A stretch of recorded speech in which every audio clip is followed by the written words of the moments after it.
Ketemu lagi dengan saya Ninci dengan nomor induk mahasiswa 857487329. Kali ini video praktikum IPA yang akan saya buat yaitu mengenai pencernaan makanan.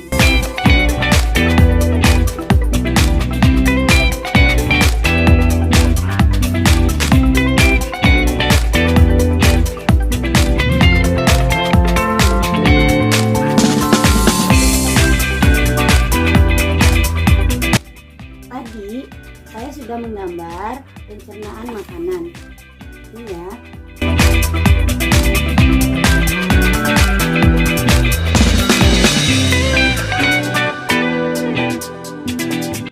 Bismillahirrahmanirrahim.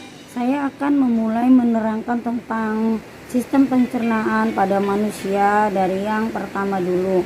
Di sini ada mulut, di mana mulut adalah untuk menghancurkan makanan menjadi ukuran-ukuran yang lebih kecil.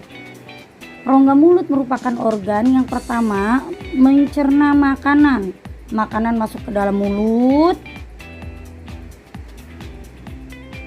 Sementara di dalam rongga mulut terdapat beberapa alat pencernaan seperti gigi, lidah, dan kelenjar ludah.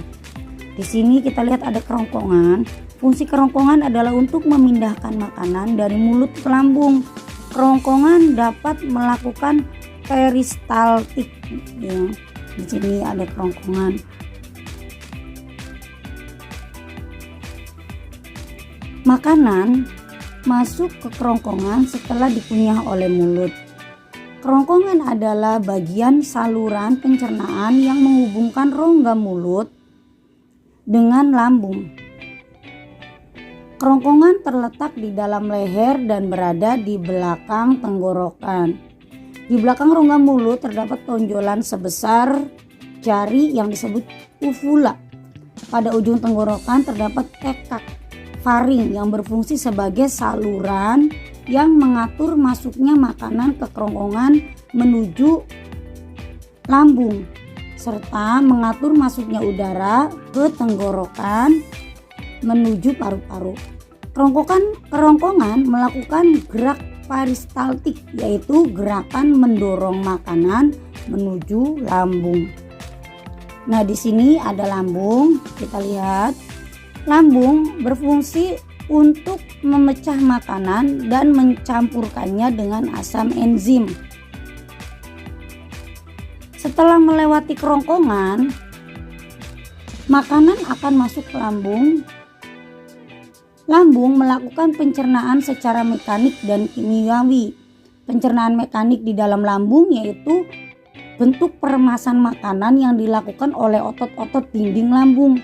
Sedangkan pencernaan kimiawi dibantu oleh enzim yang dihasilkan oleh lambung.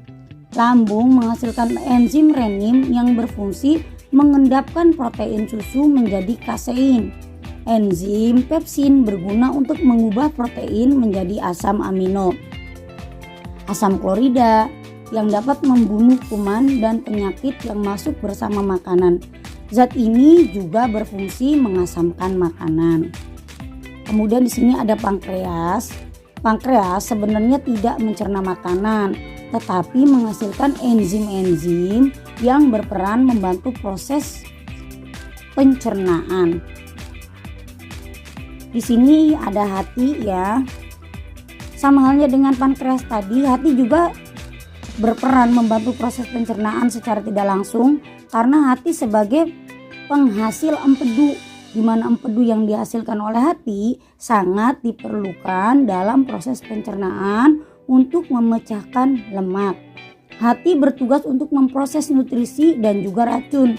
Hati juga sebagai penerima dan penghasil glukosa. Glukosa yang dihasilkan oleh hati akan digunakan untuk proses pencernaan di dalam usus halus. Hati juga berguna untuk menimbun sari-sari makanan. Hati merupakan organ pencernaan makanan terbesar dengan berat 2 kg. Selanjutnya di sini kita ada usus. Untuk usus ada usus 12 jari, usus halus dan usus besar. Tapi di sini kita memerlukan usus halus dan usus besar. Ya, di sini kita lihat ada usus halus. Usus halus berfungsi menyerap sebagian besar nutrisi yang ada dalam makanan. Ya, usus halus ini merupakan usus terpanjang di dalam sistem pencernaan manusia. Panjang usus halus orang dewasa itu mencapai 6 sampai 8 meter. Di dalam usus halus terjadi proses penyerapan sari-sari makanan. Nah, di sini ada usus besar, ya. Di dalam usus besar, sebenarnya usus besar ini ada 3. Usus besar terdiri atas usus besar naik, usus besar melintang, dan usus besar turun. Di dalam usus besar terjadi penyerapan air dan garam-garam mineral. Bagian usus besar naik, ini memiliki umbai cacing. Usus besar berfungsi menyerap kelebihan air, lemak, mineral, sel-sel mati, dan bakteri yang membentuk padatan yang disebut dengan feses atau enzim. Di dalam usus, feses atau tingga maksud saya. Di dalam usus besar ini, sisa makanan akan dibusukkan. Ya, di sini sisa makanan akan dibusukkan oleh bantuan bakteri. Nah, di sini ada rektum. Rektum sendiri atau poros usus merupakan organ pencernaan yang berfungsi sebagai tempat sementara untuk menampung feses. Mengembangnya dinding rektum karena penumpukan material di dalam rektum akan memicu sistem saraf yang menimbulkan keinginan untuk buang air besar atau BAB. Nah, di sini selanjutnya yaitu ada anus. Anus fungsinya mengeluarkan feses atau pembuangan akhir dari saluran pencernaan makanan. Pada anus tidak terjadi penyerapan sari makanan. Anus benar-benar berfungsi untuk mengeluarkan sisa sari-sari makanan yang tidak diserap oleh tubuh. Bahan padat hasil pembusukan dikeluarkan sebagai feses atau tinja serta gas. Sementara gas sendiri berupa kentut ya dikeluarkannya. Feses akan didorong oleh otot-otot polos menuju ke anus. Ini di sini dari feses ke anus. Feses akan didorong oleh otot-otot polos menuju ke anus sebelum akhirnya dibuang keluar tubuh. Proses pembuangan feses ini dinamakan defekasi. Otot-otot di sekitar anus akan berkontraksi sehingga anus membuka dan mengeluarkan feses cairan yang tidak berguna. Dikeluarkan melalui lubang kemih berupa air seni.